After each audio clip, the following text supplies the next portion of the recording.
우리 로마서 12장 9절에서 13절 말씀. 사랑에는 거짓이 없나니 악을 미워하고 선에 속하라.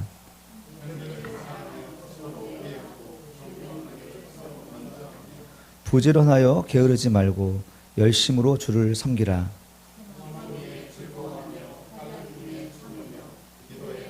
함께 읽겠습니다.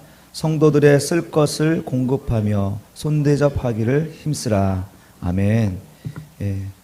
자, 제목은 사랑, 선으로 악을 이기라. 첫 번째 말씀입니다. 이제 9절부터 21절까지 말씀을 세 번에 걸쳐 이렇게 말씀을 나누려고 하는데요. 그 첫 번째입니다. 오늘 말씀은.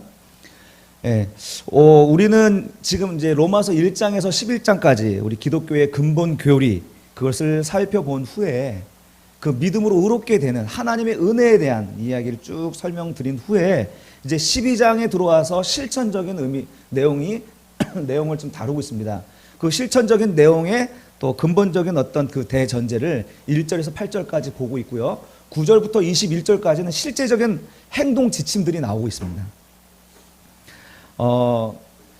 분명한 것은 뭐냐면 우리가 드려야 될 이 예배는 형식화된 그런 제의적인 예배가 아니라 말씀이 녹아든 삶 속에서, 우리 생활 속에서, 우리의 행동 속에서 녹아든 그런 삶으로 드리는 예배가 참된 예배라는 것을 우리가 8장까지 말씀드렸습니다. 그래서 우리가 생활과 무관한 그 주일 예배는 그래서 하나님 앞에서 헛되이 경배하는 것이 된다라고 말할 수 있습니다.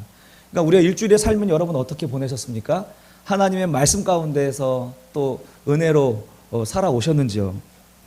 여러분 한 주일 동안 그렇게 고분분투한 가운데에서 말씀을 살아내려고 하는 그 노력 가운데에서 비록 실패할 때도 있겠죠. 그런 노력 가운데에서 이 주일 예배는 그래서 우리에게 기쁨이 되고 위로가 되고 감사가 되는 것인 줄로 믿습니다. 우리 마태복음에서 이렇게 말씀하시죠. 예수님이 이렇게 말씀하시는 거예요. 이르시되 이사야가 너희 외식하는 자에 대하여 잘 예언하였도다. 기록하였으되 이 백성이 입술로는 나를 공경하되 마음은 내게서 멀도다. 사람의 계명으로 교훈을 삼아 가르치니 나를 헛되이 경배하는도다 하였느니라. 너희가 하나님의 계명은 버리고 사람의 전통을 지키느니라. 또 이르시되 너희가 너희 전통을 지키려고 하나님의 계명을 잘 저버리는도다. 우리가 하나님의 말씀을 분별하면서 이것이 하나님께로부터 온 메시지인지 우리가 분별하지 않으면 우리는 자꾸 이렇게 하나님 말씀을 잊어버리고 무시하고 살아갈 수밖에 없는 그런 연약한 자들입니다.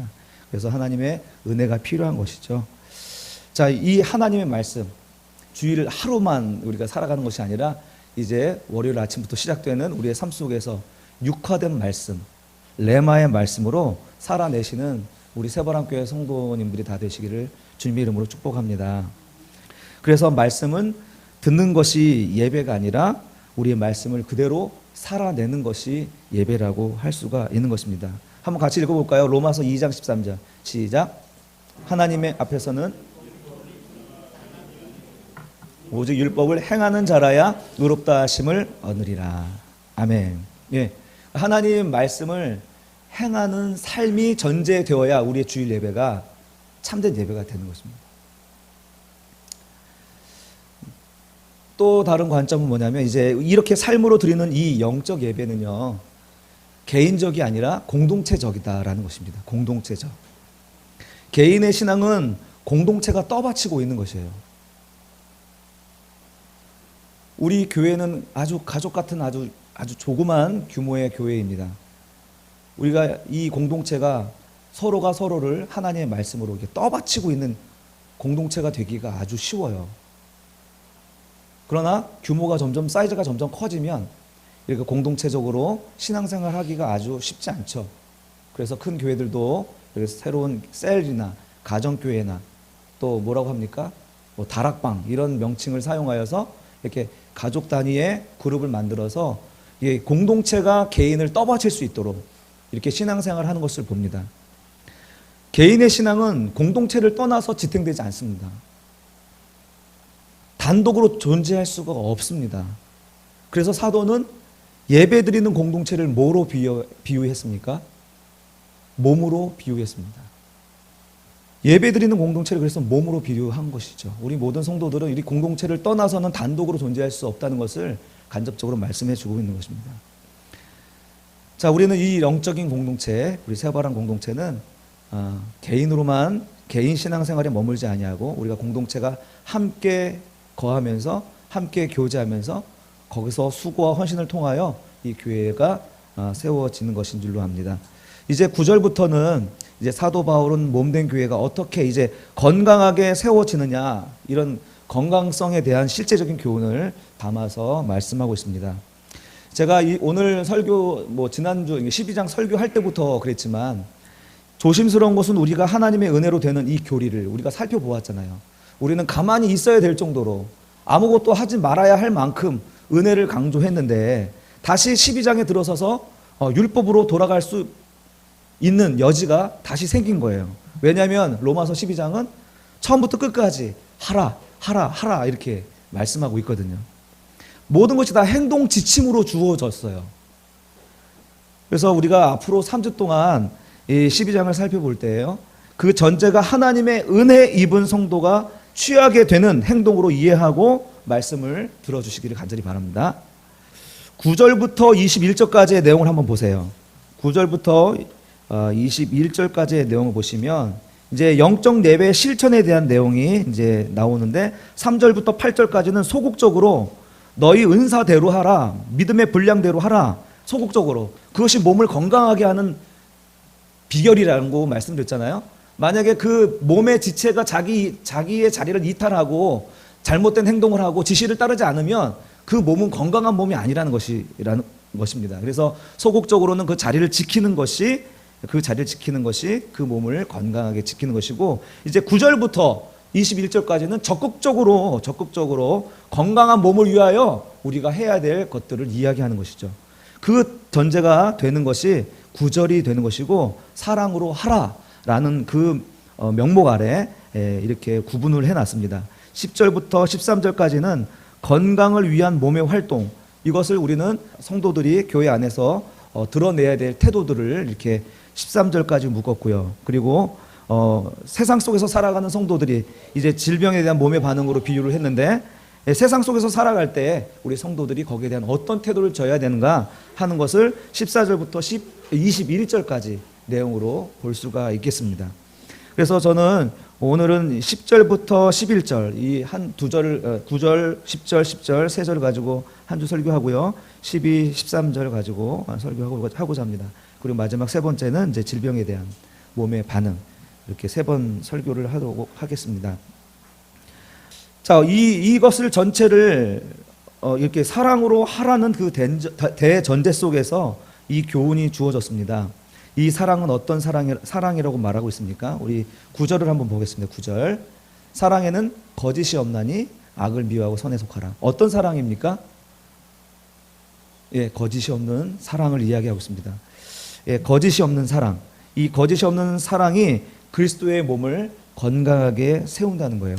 이 거짓이 없다는 말은 위조되지 않았다라는 뜻입니다. 위조되지 않았다. 그러니까 사랑하는 척하지 않는다라는 거예요. 사랑하지도 않는데 사랑하는 척하면서 나는 그래도 사랑이 많은 사람인 것을 스스로 챙기는 거, 이런 사랑이 아니라는 거죠. 또 거짓이 없다는 이 말은 가면을 쓰지 않는다는 그런 의미예요. 가면을 쓰지 않는다. 같은 말이겠죠. 위조되지 않는다는 거나 가면을 쓰지 않는다는 거나. 여러분, 우리의 사랑은 어떻습니까? 위조된 사랑입니까? 아니면 진실한 사랑입니까? 거짓 없는 사랑입니까? 여러분, 사실은 목표예요. 우리 거짓 없는 사랑은 우리의 목표로 설정하고 이런 삶을 목표로 우리가 신앙생활을 해야 된다는 것이죠. 사실상 우리는 너무나 많은 가면으로 둘러싸여 있습니다. 특별히 목회자일수록 더 신앙이 깊은 사람일수록, 연륜이 있는 사람일수록, 직분자일수록 더 가면을 제법 잘 씁니다. 아주 눈치채지 못할 만큼 잘 쓴다는 것이죠. 우리의 목표는 이 가면들을 벗겨내는 것입니다. 우리는 사랑하면, 여러분 어떤 생각이 드세요? 사랑하면 막 가슴이 설레고, 어르신들은 우리 옛날 첫사랑이 생각이 나고, 마음 절절히 저미오는 어떤 그런 거. 그래서 얼마나 많은 사랑이 유행가 속에서 등장합니까? 그러나 성경에서 말하는 사랑은 이런 관념적이고 언어적인 어떤 유희가 아니라 실제적인 사랑이라는 것이죠. 실제적인 사랑, 행동하는 사랑이라는 것입니다. 사랑을 이렇게 관념화시켜서 사랑을 노래하고 말을 하지만 사실은 우리 안에 사랑이 많이 메말랐다는 거 여러분 느끼지 않습니까? 저는 그 사랑을 관념화시킨 장본인이 마귀가 아닌가 싶습니다.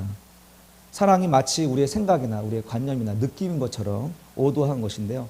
기독교에서 사랑은, 성경에서의 사랑은 그 감정적인 것을 말하지 아니하고 실제적으로 내가 사랑한다 하는 것을 실제적으로 드러내어 주었다는 것이죠. 우리 하나님이 우리를 사랑하십니까? 그 사랑이 왜 우리에게 감동이 됩니까? 예수 그리스도를 우리에게 실제적으로 주셨기 때문이 아닙니까? 실제적으로 내어주시고 자기 자신을 죽어주심으로 말미암아 그게 우리에게 사랑으로 다가오는 것 아닙니까?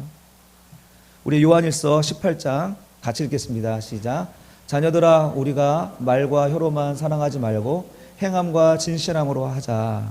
예, 말과 혀로만 사랑하지 말고 행함과 진실함으로 하자. 예, 기독교의 사랑은 행동하는, 실천하는 사랑이라는 것입니다. 행동하지 않는 사랑은 배고픈 자에게 빵을 주지 않은 것과 똑같은 것입니다. 한 걸음 더 나아가면 기독교의 사랑은 의지적입니다. 의지적이에요. 내가 그렇게 할 마음이 생기면 하고 그런 마음이 안 생기면 안 하고 하는 그런 게 아니라는 거예요. 의지를 가지고 해야 된다는 거예요. 의지를 가지고. 사랑해야 할 때 나의 의지를 사용해서 사랑해야 한다는 것입니다. 그래서 어떤 의미에서 이 사랑한다는 것은요, 의지적이기 때문에 더 복종적이다라고 말할 수 있습니다. 오늘 본문 9절 한번 다시 볼까요? 사랑에는 거짓이 없나니 악을 미워하고 선에 속하라. 오늘 본문에 선에 속하라라고 말하는 이 속하다는 단어는요, 이렇게 접착체에 딱 붙이는 것을 의미하는 거예요. 나를 선에 딱 달라붙도록 나를 붙여 넣으라는 거예요. 선에 속하도록. 여러 가지 가치들이 많이 있을 거 아닙니까? 그러나 하나님께서 보여주신 그 선한 가치들을 따라서 나 자신을 쳐서 복종시킨다는 의미에 가까운 것입니다. 이 선은 또한 원어로 보면은 아가도스라고 이야기하는데 아가페를 이야기하는 아가페. 아가페는 어떤 사랑입니까? 조건이 없는 사랑이죠. 조건이 없는 사랑, 조건이 없는 희생적인 사랑을 붙잡으라는 거예요. 그래서 악을 미워하고 악을 혐오하고 대신 선에 속해야 된다라고 이야기합니다. 이게 9절에서 21절을 감싸고 있는 봉투 기법, 양 끝단입니다. 9절에서 악을 미워하고 선에 속하라, 21절에서 선으로 악을 이기라 라는 이 끝단을 통하여서 그 내용물들을 이렇게 담아내고 있어요. 그러니까 이 모든 것은 우리의 어떤 그 의지를 필요로 하고 복종을 필요로 하는 부분을 설명하고 있는 것입니다. 자, 여기서 악을 미워한다는 말을 좀 짚고 넘어가겠습니다. 어떤 악한 사람이나 그 사람의 그 행동을 혐오하고 이렇게 밀어낸다는 게 아니고요. 밀어낸다는 게 아니고 내가 고개를 이렇게 돌린다는 겁니다. 악을 미워한다는 것은 이렇게 고개를 돌린다는 거예요. 구약에서 동일한 말씀하시죠. 교제하지 말라라는 말로 교훈합니다. 동일한 메시지입니다. 그들을 막 밀어내고 어떤 상대화시키고 타자화시키는 것이 아니라 이제 내가 고개를 돌리면 되는 거예요. 그런 면에서 하나님을 믿지 않는 세상을 향해 극히 혐오하고 처단해야 할 어떤 것으로 치부하는 행동들, 집단 행동들은 결코 지지받지 못합니다. 성경에서요. 우리가 일상 속에서 만나는 어떤 상황에 대한 태도가 바로 이것입니다. 타락하고 유해하고 무가치한 것, 이게 악이 아닙니까? 이게 악. 그것에 대하여 우리가 고개를 돌리고 멀리 해야 하겠지만 하나님이 죄인을 위하여 죽어주신 그 사랑으로 우리의 이웃과 성도와 세상을 대면해야 한다는 것이 9절의 대전제입니다. 오늘 로마서 12장 9절의 대전제입니다. 자, 이 대전제 아래서 10절과 11절을 보고 마치도록 하겠습니다. 이 구조를 잘 기억했으면 좋겠습니다. 10절에서 13절은 교회 안에서 그리스도의 몸 세우기입니다. 그리고 14절에서 21절까지는 세상에서 그리스도의 몸 세우기, 그리스도인들이 그리스도의 몸 세우는 것을 이야기하는 가운데 오늘은 10절에서 11절 교회 안에서의 그리스도의 몸 세우기를 살펴보겠습니다. 우리 10절 한번 읽어볼까요? 시작. 형제를 사랑하여 서로 우애하고 존경하기를 서로 먼저 하며. 예, 이제 그 거짓 없는 그 사랑을 교회 안에서 실현하기 위해서 우리가 취해야 될 태도를 살펴보겠습니다. 그래서 첫 번째는요, 우리 성도들은 가족이라는 관점입니다. 가족 같은 어떤 친밀한 모임이 아니라요, 가족이라는 것입니다. 사도는 그리스도 안에 있는 성도들을 가리켜 형제라고 합니다. 이건 아델포스, 형제라고 이야기하는데 그 형제들의 친밀한 사랑, 스톨게라고 하는데 이것은 혈연 관계의 사랑을 얘기하는 거예요. 그리스도 안에 있는, 그리스도 안에서 용납된 그 사랑 받은 사람들이 모인 이 공동체가 이제 혈연 관계처럼, 가족 관계처럼 여겨져야 된다는 것이죠. 교회는, 성도들은 그리스도 안에서 한 가족입니다. 가족 같다라는 그런 말만 들어도 우리는 좋은 이미지를 받습니다. 편안하고 따뜻한 분위기, 화기애애한 분위기, 바로 그게 가족 같은 분위기 아닙니까? 그러나 여러분, 우리가 가족 안에서 자주 다투고 싸우고 하는 이유가 뭘까요? 왜 그렇게 말다툼이 심하고 다투고 말을 함부로 하게 될까요? 예, 사실은 그 기초가 사실 관심이 있고 사랑이 있기 때문이죠. 그런데 우리가 너무 나가요. 나가도 너무 나가는 것이죠.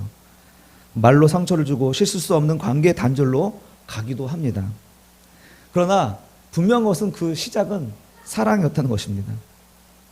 여러분, 가정 안에서는 절대로 가족 구성원들끼리 가면을 쓰지 않습니다. 자기 있는 감정 그대로 다 드러나죠. 그러나 그것도 우리의 관계 기술을 통해서 우리가 잘 좀 전달하는 법을 배워야겠지만, 논지는, 제 말씀의 요점은 가족 안에서 가면을 쓰지 않는 것처럼 교회도 우리의 모든 썼던 가면들을 벗어내는 과정이 필요하다는 것입니다.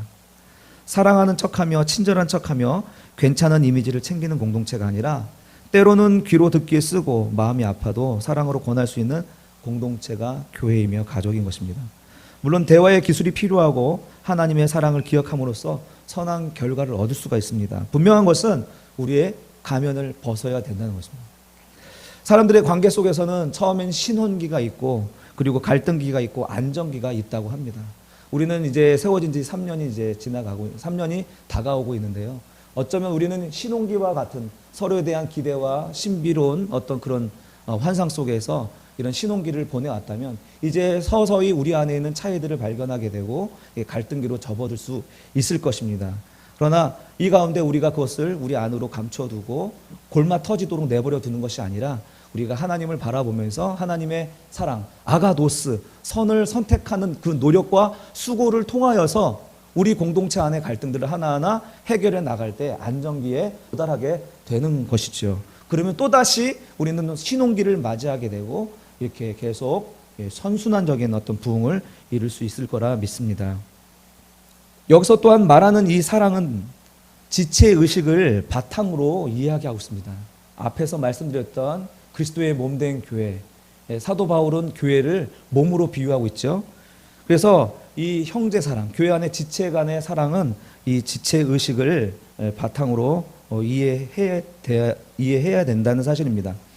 내 형제에게 권하고 격려하는 것은 그가 다른 어떤 사람이 아니라 나 자신에게 하는 것으로 이해해야 된다는 거예요. 왜요? 우리가 같은 몸이기 때문에요.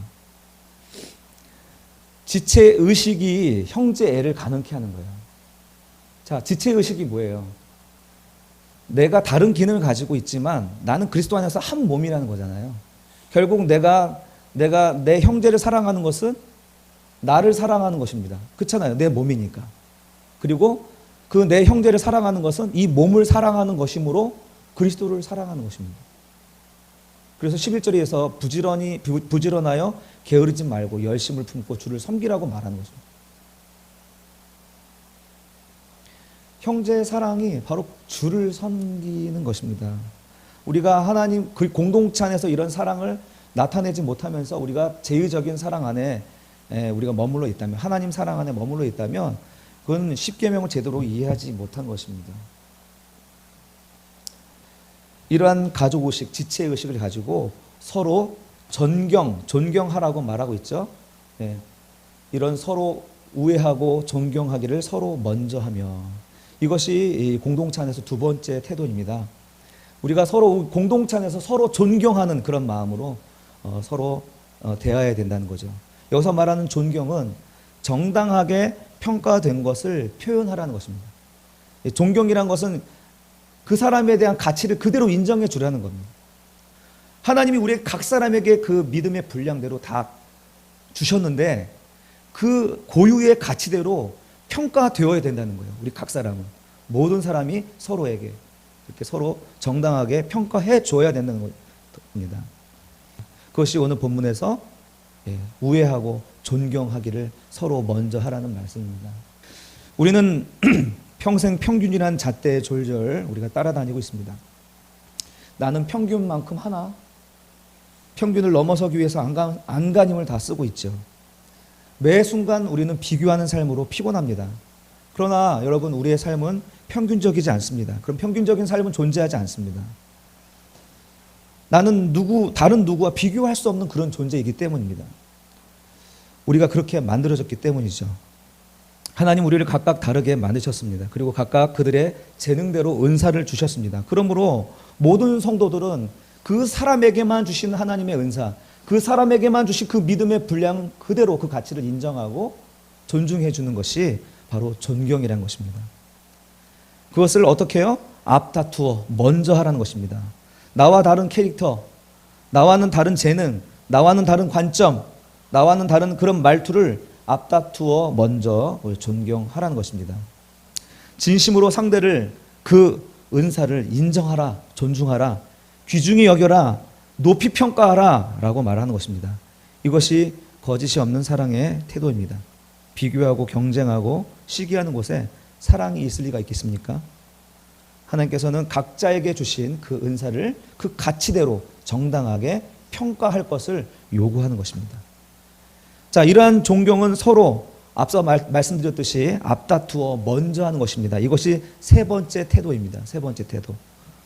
이것은 속도와 관련된 것입니다. 우리 11절 한번 읽어볼까요? 다시 한번 시작. 부지런하여 게으르지 말고 열심을 품고 주를 섬기라. 부지런하다, 게으르다. 이것은 어떤 행동의 모습을 보여주는 표현이 아니라, 행동의 표현을 보여주는 것이 아니라 속도와 관련 있는 것입니다. 속도. 부지런이란 단어는 재촉한다는 의미예요. 빠르게 재촉한다는 단어입니다. 형제를 사랑하고 존경하는 그 일을 빠르게 재촉하는 것, 그것이 부지런이라는 것이에요. 그런데 그런 감동이 내 안에, 또 주님의 명령이 우리 안에 왔는데도 그것을 차일피일 미루는 것, 이게 게으름이라는 것입니다. 속도를 늦추고 제때 도착하지 않는 것, 이게 게으름이라는 것입니다. 그런 의미에서 사랑은 수고라고 말할 수 있는 것입니다. 사랑하며 교회를 세울 때 우리의 각 지체는 부지런히 민첩하게 하라는 것입니다. 사랑하는 성도 여러분, 우리 교회 안에, 우리 공동체 안에 속하여서 있을 때 여러분 좋습니까? 편안합니까? 좋습니까? 네, 감사합니다. 그런데 그렇지 못할 때가 이제 온다는 거예요. 서로의 약점들이 보여지고 허물들이 보여진다는 것이죠. 거기서 내가 섬김을 받겠다고 들어서면 그 모임과 공동체는 깨지기 마련입니다. 거기서 어떤 수고가 필요하냐? 내가 선에 붙어 있으려고 하는 그런 노력과 수고가 필요한 것이에요. 그것이 거짓 없는 사랑이고, 거기서 훈련되어지고 내가 섬겨주고 하는 과정 가운데서 교회가 세워지는 것이거든요. 여러분, 사랑은 수고입니다. 사랑하며 교회를 세울 때 우리 각 지체는 부지런하게, 민첩하게, 속도 면에서 빠르게, 즉각적으로 우리가 하나님께서 우리에게 보여주신 감동을 드러낼 수 있어야겠습니다. 놀라운 것은 뭐냐면 우리가 형제를 사랑하고 서로 우애하고 서로 존경하는 일에 수고하는 것이 오늘 본문에서 주를 섬기는 일이라고 말하는 것입니다. 우리는 하나님을 섬긴다 할 때 1계명부터 4계명만을 생각할 때가 많습니다. 나 외에 다른 신을 내게 있게 말지니라. 만들지 마라. 섬기지 마라. 절하지 마라. 내 이름 망령때 일컫지 마라. 안식일을 거룩하게 지켜라. 이렇게 이것만 잘 지켜도 나는 하나님을 잘 섬기는 것이라고 생각을 하죠. 그러나 성경은 관점이 물론 하나님을 섬기는 데 있지만 보이지 아니하는 하나님을 섬기는 그 성도의 신앙은 나머지 이웃 사랑으로 증명되지 않으면 하나님 사랑은 거짓이라는 것입니다. 성경은 언제나 이웃 사랑을 통해서 하나님 사랑을 증명해내라고 요구하는 것입니다. 오늘 우리가 살펴본 말씀은 우리의 목표입니다. 우리가 설사 그 목표에 도달하지 못했다 하더라도 우리가 낙심할 필요가 없는 것은 우리 하나님께서 도와주실 것이기 때문입니다. 중요한 것은 우리가 어떤 태도로 살아야 하는지에 대한 지식을 갖는 거예요. 뭐였습니까? 우리 공동체 안에서 우리의 인식은 우리가 가족이라는 것입니다. 가족 같은 편안한 분위기가 아니고 가족이라는 거예요. 가면을 벗어야 될 가족이라는 것입니다. 그리고 두 번째는 뭐였습니까? 존경하라는 것이죠. 서로 그 사람의 가치대로 인정하라는 것입니다. 각자 주신 은사가 다르기에, 각자 주신 믿음의 분량이 다르기에 그 사람 그대로 인정해주고 정당하게 평가하라는 것입니다. 그리고 그렇게 형제 사랑을 하라 할 때 속도면에서 어떻게 하라고요? 빠르게 서로 먼저 부지런하게 그 일을 하라는 것입니다. 이것은 수고가 따르는 것입니다. 그러나 이 수고가 우리 형제를 살리는 것이고 몸을 살리는 것이고, 그래서 궁극적으로 그리스도의 몸을 살리는 것이기에 주를 섬기는 것이 되는 것입니다. 우리 새바람교회는 가족 공동체입니다.